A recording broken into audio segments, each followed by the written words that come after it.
জীবনকালে যে কোনো ঘটনা যা ঘটে সেগুলো যে মৃত্যুর পর আবার সেগুলো আমাদের সাথে ঘটে বা মুক্তি পাওয়ার জন্য অনেক কিছু হয়, সেইগুলো কিন্তু আমি বিশ্বাস করি না। মানে বলতে চাইছো জীবনকালে যে মানে মানুষ যা কাজ করে কর্মফল, তারপরে আবার মৃত্যু যে হয়, মৃত্যুর পরে আবার তার শাস্তি, যেগুলো আর কি শোনা যায়, হ্যাঁ হ্যাঁ, এইসব জিনিসগুলো যে হয় এটা তুমি বিশ্বাস করো না? তবে তোমার একটা ঘটনা বলি আজকে।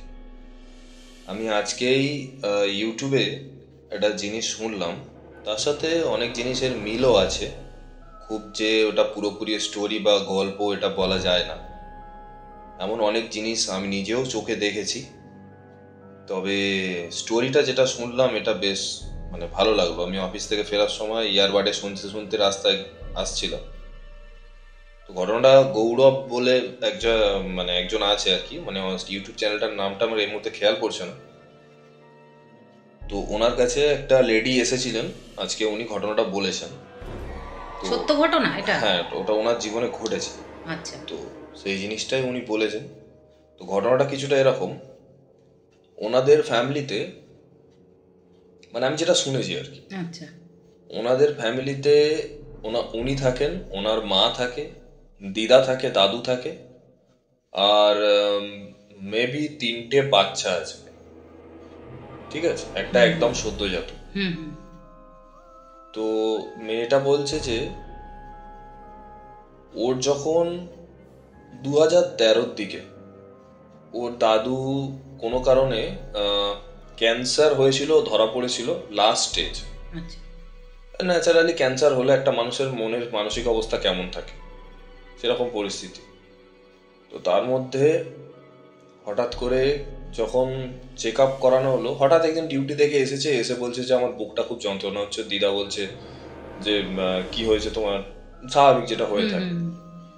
তো বলছে ডাক্তারের কাছে নিয়ে যাবো। তো ও তখন বলছে না, ডাক্তারের প্রয়োজন নেই, কারণ উনি ডাক্তার দেখানো পছন্দ করতেন না। বাঙালিদের এমনি একটু অভ্যাস আছে, একটু অল্প কিছু মানে পুচকুড়ি যতক্ষণ না ফোড়া হচ্ছে ততক্ষণ বাঙালি ডাক্তার দেখায়। আচ্ছা, হ্যাঁ হ্যাঁ, এরকমই হয়। তো বড় লোকদের বা ধনী ব্যক্তিদের কি হয়, অল্প একটুখানি ফুসকুড়ি হলেই তারা ডাক্তারের কাছে দৌড়ে। তো এক একজনের অভ্যাস থাকে ওরকম। তো ছোট করে একটা যে যা কিছু হয়েছে, বলছে ওটা গ্যাস থেকে বুকে একটু ব্যথা করছে, কিছুক্ষণ পরে ঠিক হয়ে যাবে। তো ডাক্তার দেখানোর দরকার নেই। তো কিছুক্ষণ পরে আবার ঠিক হয়েও গিয়েছিল। তো ম্যাক্সিমাম এরকম হতে হতে হতে হতে একটা টাইম পর যখন দেখছে যে যন্ত্রণাটা একটু বেড়ে যাচ্ছে, তখন মানে আর সহ্য না করতে পেরে ডক্টরের কাছে যায়। এবং ডক্টর চেক আপ করার পরে ধরা পড়ে যে ওনার দাদুর একটা চেস্টে মানে লাংসের মধ্যে 7 নম্বর লেয়ারের একটা জায়গায় ক্যান্সার হয়েছে, টিউমার ছিল, সেটা ম্যালিগন্যান্ট হয়ে গেছে, এখন আর কিছু করার নেই। তো একটা টাইম পর যখন ওনার ক্যান্সারটা এমন পরিস্থিতি হয়ে যায় যে উনি আর রাখতে পারেননি, মানে স্বাভাবিক ব্যাপার, ক্যান্সার হলে মানুষকে যতই মনের মধ্যে তুমি বল দাও, যখন সেটা মানে লাস্ট স্টেজ হয়, যতই বলো যে তুমি আজ সুস্থ হয়ে যাবে, চিন্তা করো না, এগুলো জাস্ট সান্ত্বনা ছাড়া কিছুই না। লাস্ট স্টেজ হয়ে গেলে আমাদের এখন টেকনোলজি অত উন্নত এখনো হয়নি যে লাস্ট স্টেজ থেকে মানে মানুষকে বাঁচিয়ে ফেলে। ম্যাক্সিমাম মানুষ মারাই যায়, কিছু মানুষ বেঁচে যায় মিরাকেল ছাড়া, আর কিছুই না, ম্যাক্সিমামটা মারাই যায়। তো ওনারও ওরকম একটা কন্ডিশন ছিল। তো একটা টাইম পর ওনার দাদু যখন ওই রকম কন্ডিশন, তখন অনেক ডাক্তার বদ্যি দেখিয়েছে। তো ওটা মানে যেরকম চলে আর কি, কেমোথেরাপি এগুলো চলছে, তার মাঝখান থেকে ওনার দিদা বলছেন যে সব তো হলো, তো একটু টোটকা করেও দেখা যায়, তুকতাক যেটাকে বলে আর কি। তো টুকটাক টোটকার ব্যাপারে একটা পীর বাবাকে ডাকা হয়েছে। তো পীর বাবা এসে যেরকম দেহ বন্ধনের একটা প্রসেস থাকে, ওই দেহ বন্ধনের প্রসেসে ওনাকে বন্ধন করা হয়েছে। আর একটা তাবিজ দিয়েছে, তাবিজটা বলেছে যে ওনার দাদুর গলায় কন্টিনিউয়াসলি পরিয়ে রাখতে, যেন না খোলা হয়। তো তাবিজটা বেঁধে দিয়েছে গলায়। বেঁধে দেওয়ার পরে বলে গেছে যে ওটাকে যেন না খোলা হয়। তো ওইভাবে বেশ কিছুদিন চলে। দেখা যাচ্ছে তাবিজটা পুড়িয়ে দেওয়ার মানে 2-1 দিন পর থেকে সারাদিনে যে মানুষটা মানে মুখ দিয়ে কথা পর্যন্ত বেরোচ্ছে না, ক্যান্সারটা এত ছড়িয়ে গেছে শরীরের মধ্যে, এত কষ্ট পাচ্ছে মানুষটা যে মানে বিছানা শয্যা হয়ে গেছে, উঠে দাঁড়াতেও পারছে না ঠিক করে, কথাও বলতে পারছে না, খেতেও পারছে না ঠিক করে। সেই মানুষটা যখনই রাত 12টা 12:30 বেজে যাচ্ছে, তারপর থেকে নিজে পায়ে হেঁটে ঘুরে বেড়াচ্ছে ঘরের মধ্যে। মানে কি ভূত? না, ভূত ঠিক নয়, মানে কি যে হয়েছে এটা না বলা খুব মুশকিল, এরকম একটা পরিস্থিতি।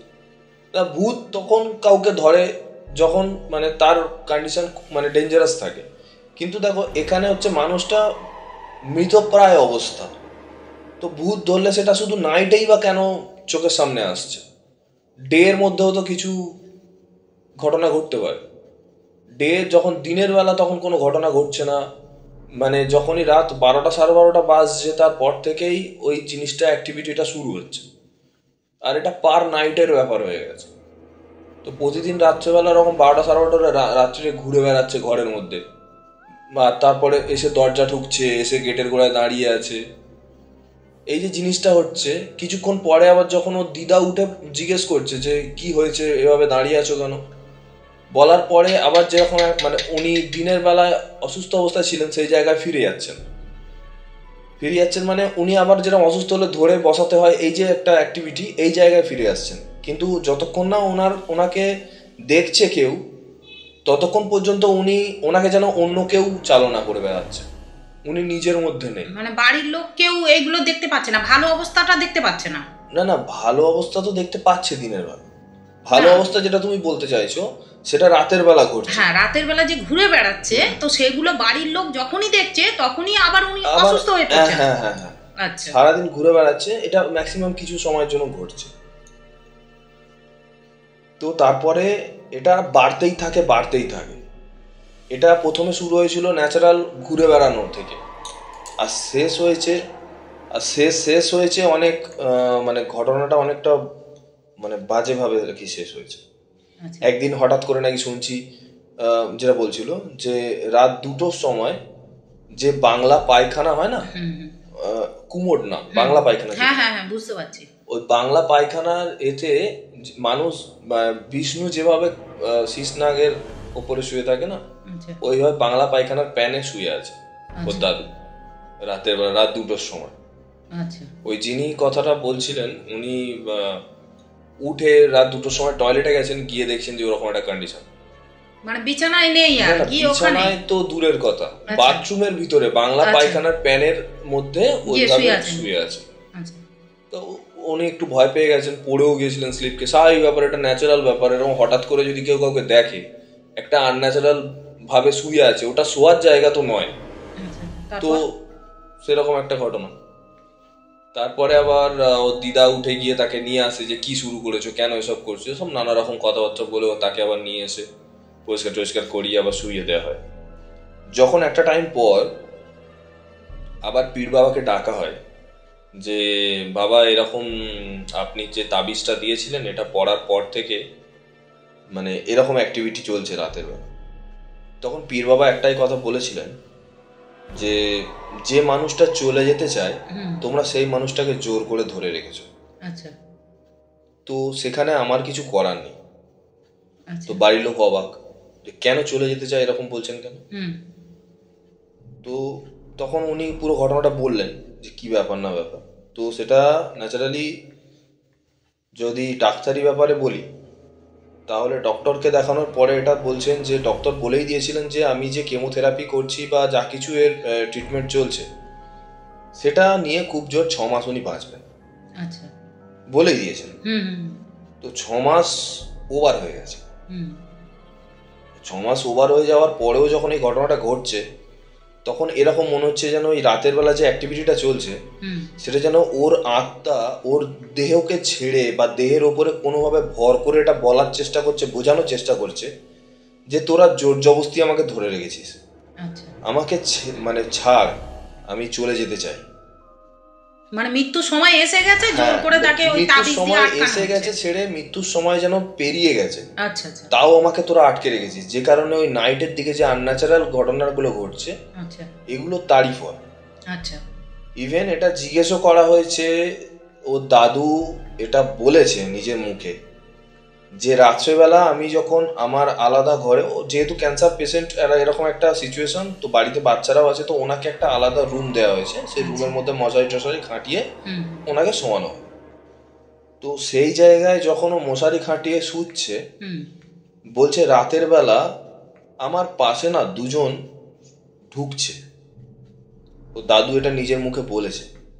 তারা দেখতে হচ্ছে একদম কালো কুচকুচে, মোটা সোটা আর ভীষণ লম্বা, জমদূতের মতো। অ্যাকচুয়ালি সেম জমদূত বলেই কথা শুনে মনে হলো। আমরা তো আর জমদূত দেখিনি চোখে। সেটা তো, ওটা তো পসিবল না। আচ্ছা, পসিবল নয়ই বা কেন, হয়তো সময় এলে তুমিও দেখতে পাবে, আমিও দেখতে পাবো, সেটা তো নিশ্চয়ই। তো উনি বলতে চাইছেন যে এরকম একটা দেখতে কোনো দুজন এসে শুচ্ছে আমার পাশে, আমাকে নিয়ে টানাটানি করছে, কিন্তু আমার গলার দিকে তাবিজটাকে দেখে তারা আবার চলে যাচ্ছে। জানি না কেন। আর যারা ঢুকছে তারা যদি মানুষই হয় তো মশারি খাটানো আছে, মশারি তুলে ন্যাচারালি ভেতরে ঢোকার কথা, তারা মশারি তুলছে না, তারা ডাইরেক্ট ঢুকে পড়ছে ভেতরে। ঢুকতে পারছে কিভাবে? মানে দাদু সেটা দাদু নিজের মুখে কথাটা বলছে দিনের বেলা। তো এটা এইসব ঘটনাগুলো শোনার পরে একটা ব্রাহ্মণকে ডেকে পুরো ঘটনাটা বলা হলো সবকিছু। বলার পরে উনি বলছেন যে একই কথা বললেন যে ওনার যাওয়ার সময় হয়ে গেছে, তবুও তার সত্ত্বেও তোমরা এই তাবিজটা পরিয়ে রেখেছো, এটা একটা বন্ধন হয়ে আছে, তো উনি মুক্তি পেতে চাইছেন। তো একদিন রাত্রিবেলা হঠাৎ করে ওনারা দেখেন যে এরকম ঘটনা, তো আজকে রাত্রে দরজার লকটা খুলে রাখি, দেখি কি করে। তো দরজার লকটা যখন খুলে রেখেছে, এসে হঠাৎ করে বলছে যে তোরা আমাকে যেতে দে, হ্যাঁ আমার প্রায়শ্চিত্ত কর। তো প্রায়শ্চিত্ত সেই মানুষের করা হয় যার পাপ মুক্তি দেয়া হয় ব্রাহ্মণদের মাধ্যমে। তো ব্রাহ্মণকে এবার যখন বাড়ির যে ছত্রি হয় না, মশারি টাঙানো যে ছত্রি, সেদিন ওই ছত্রি খুলে এসে এদেরকে মারবে বলে এরকম একটা পরিস্থিতি তৈরি করেছে দাদু রাত্রেবেলা। তো যখন সবাই জিজ্ঞেস করেছে কি ব্যাপার, তখন বলছে যে তোরা আমাকে যেতে দে, আমাকে মুক্তি দে, তোরা আমার প্রায়শ্চিত্ত কর, ঠিক আছে। তো যখন বলছে যে ঠিক আছে ব্রাহ্মণকে ডেকে আমি ঘটনাটা বলছি, তখন ওনার দাদু বলছে যে ওই নামটা মুখে আনবি না, মানে ব্রাহ্মণ নামটা শুনলে যেন ওনার কোনো দিক থেকে হয়তো কোনো কষ্ট হচ্ছে, বা শুনতে চাইছেন না কি শুনতে পারছেন না সেটা জানি না। তাবিজটা কি খুলে দিয়েছে? তাবিজটা বলছি আমি। তো ও যখন বলছে প্রায়শ্চিত্ত করে দে, তো বলছে ঠিক আছে করে দেবো, সকাল হলে দেখা যাবে। তো প্রমিস করিয়ে যাচ্ছে যাওয়ার সময় যে করবি সত্যিই তো। তখন ওর দিদা ওই মানে মেয়েটি লেডিটি বলছে হ্যাঁ করে দেব। তো সকালবেলা যখন বলছে না যদি তোরা না করাস তাহলে আমি একা যাব না, তোদেরকে সঙ্গে নিয়ে যাব। এটা একটা থ্রেট টাইপ, হতেও পারে কিছু না, যে একটা মানুষ দিনের বেলা এত অসুস্থ, বিছানা শয্যা সে উঠতে পারছে না, সে রাত্রেবেলা এত অ্যাক্টিভিটি তার মধ্যে আসছে কোথা থেকে, মানে ভুতুড়ে টাইপের রাত্রেবেলা ঢুকে যায় ওনার ভিতরে, একটা আনন্যাচারাল ঘটনা ঘটছে। তো ওনারা একটু ভয় পেয়ে গেছেন।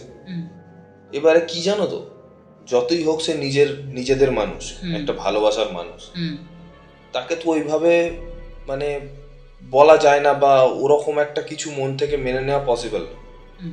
তবুও যে জিনিসটা চোখের সামনে ঘটছে, লাস্ট টাইম পর্যন্ত নাকি নিজের পায়খানা নিজে মাখতো। মানে দেখো পায়খানা এক হয় গায়ে লেগে যাওয়া, আর এক হয় মাখা। ওটা লেগে যাওয়া নয়, উনি মাখতেন, ঠিক আছে। মানে এতটাই খারাপ পরিস্থিতি তৈরি হয়ে গেছে, নিজের মধ্যে তখন থাকেন না। হ্যাঁ, তো এরকম একটা পরিস্থিতি তৈরি হয়ে গেছে।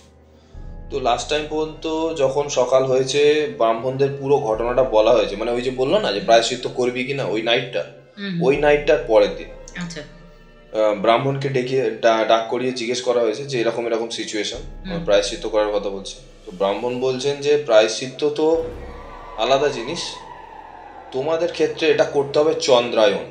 চন্দ্রায়ণ হলো প্রায়শ্চিত্তের একটু ওপরের লেভেল। চন্দ্রায়ণ মানে হচ্ছে যে আমি যেতে চাই অর্থাৎ মৃত্যুবরণ করতে চাই, তার জন্য আমার সামনের যে পাপগুলো আছে সেগুলোকে আমি পরিষ্কার করে দিচ্ছি, আমার রাস্তা পরিষ্কার হয়ে গেল, এবার আমি যেতে পারবো। সেটা হলো চন্দ্রায়ন। তো চন্দ্রায়ন করে দেওয়া হলো, তাবিজ টাবিজ খুলিয়ে দিয়ে। তো চন্দ্রায়ন যেদিন করা হলো সেদিনের পরের দিন বিকেল 3টের সময় উনি মারা গেলেন। ঠিক আছে। তো এই যে যমদূতের ব্যাপার, দেখো একটা মানুষ যখন মৃত্যুকাল অবস্থায় থাকে তখন সত্য মিথ্যা, এই যে চিন্তা শক্তি, এই যে বলার ইচ্ছা, এই যে কথা বলার জন্য আমরা ভেবে কথা বলি যে এটা বললে এর পরবর্তীকালের পরিস্থিতি কি দাঁড়াবে, কি ফল দাঁড়াবে, আমার কথা বলার পরিপ্রেক্ষিতে কি ফল দাঁড়াতে পারে, এই যে চিন্তা শক্তি করে তবে আমরা কোনো কথা বলি, এই জিনিসটা না মৃত্যুকাল অবস্থায় মানুষের এত ব্রেন কাজ করে না। সে যখন কোনো কথা বলে তখন সে যেটা ফিল করে, যেটা দেখে, যেটা ভাবে, সে সেটাই বলে। তো একটা মৃত্যুকাল অবস্থায় কোনো মানুষ এই যে বলছে যে আমি মশারি খাটিয়ে দিয়েছি, আমার মশারির ভিতরে এরকম দুজন কালো কালো ব্যক্তি ঢুকছে, তারা কে আমি জানি না, কোনোদিন দেখিনি, তাদের মুখটাও দেখতে পাচ্ছি না, ঠিক আছে, তো সে না মিথ্যে কথা বলছে বলে মানা সম্ভব নয়। হ্যাঁ, শুনেছি তো যে মৃত্যুর সময় নাকি মানুষ দেখতে পায়, অনেক কিছু বলতে পারে না, মানে মিথ্যে জিনিসটা বলে না, বা বলা সম্ভব নয়। তো এই যে জিনিসগুলো, এই যে অ্যাক্টিভিটি, এটা কিন্তু কোনো সাধারণ জিনিস নয়। তুমি যে বলছো যে মৃত্যুর পরে কি ঘটবে আমি জানি না, আমি এত দুঃখে আছি, আমি কেন দুঃখে আছি, আমি তো কারোর ক্ষতি করিনি, কারোর কিছু হয়নি, ঠিক আছে মানছি তুমি কারোর ক্ষতি করনি, কিছু করনি, কিন্তু মৃত্যুর পরবর্তী যেটা হচ্ছে চিরন্তন সত্য, আজ তুমি সকালে ঘুম থেকে উঠছো, রাত্রে শুচ্ছ, সকালে ঘুম থেকে উঠছো, তুমি কি শিওর যে আজকে নাইটে তুমি ঘুমাবে, কাল সকালে আবার তুমি ঘুম থেকে উঠবে? হতেই তো পারে আজকের নাইটের ঘুম আমি যে ঘুমাবো, হতেও তো পারে যে কাল সকালটা আমার জন্য আর নেই। সেটা তো ওপরওয়ালাই জানে, সেটা কি আর আমরা বলতে পারবো? অনন্তকাল ঘুমানোর জন্য আমাদের শরীর যেতে চলেছে, সেই অনন্তকাল ঘুমানোর পর যে ঘটনাগুলো ঘটবে সেগুলো কিন্তু আজকের তুমি কি কাজ শেষ করেছো তার উপরে বেস করেই ঘটবে। তো আজকে যে কাজগুলো করছো সেগুলোর দ্বারায় কারোর ক্ষতি যাতে না হয়, কেউ তোমার কথায় কষ্ট না পায়, তোমার কাজে কষ্ট না পায়, তোমার মানে সকলের কথাই বলছি, টোটাল মানব ব্যক্তিত্বের কথা বলছি, যদি সেগুলো হয়ে থাকে তাহলে আই গেস কি পরবর্তীকালের চিরন্তন যে ঘুম সেটা সুখের হবে। মানে তুমি বলতে চাইছো কর্ম যেমন থাকবে তার ফল সেরকম পাওয়া যাবে পরবর্তীকালে। জীবনে অন্য কোনো জিনিস সেগুলো শুধু আমরা পুঁথিতেই পড়েছি, প্র্যাকটিক্যাল সেভাবে আমরা কিছু দেখিনি, কারণ আমরা সাধারণ মানুষ, আমাদের মধ্যে কোনো দৈব জ্ঞান নেই।